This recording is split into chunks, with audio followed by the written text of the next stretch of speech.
አጀንዳ ቁጥር 4 የሃይማኖት ጉዳዮች 4.1.1 በሴኩላሪዝም እና በሃይማኖት ነጻነት መካከል ጤናማ ሚዛን መጠበቅ 4.1.2 የሃይማኖት ነጻነትና ገደቦቹ 4.1.3 አነስተኛ የተከታይ ቁጥር ያላቸው ሃይማኖት ተቋማት ጥበቃ 4.1.4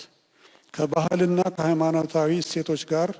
የሚጋጩ ድርጊቶች ጉዳይ 4.2 ታሪካዊ ቅሬታዎችና እርቅን የሚመለከቱ ጉዳዮች 4.2.1 ታሪካዊ መገለል እና ልዩ ተጠቃሚነት 4.2.2 የእርቅና እውቅና የመስጠት ሂደት 4.3 በሃይማኖቶች መካከል ያለ ግንኙነትና አብሮ መኖር በተመለከተ 4.3.1 ሃይማኖቶች መካከል ያሉ ውጥረቶች እና መፍትሄዎቻቸው 4.3.2 በሃይማኖቶች መካከል የውይይት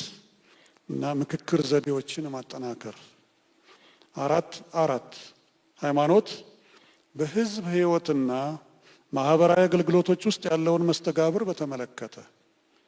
4.4.1 በሕዝብ ተቋማት ውስጥ የሃይማኖት ሚና 4.4.2 የሃይማኖት መድረኮች ሚዲያና ህዝባዊ ውይይቶች 4.4.3 የሃይማኖት ተቋማት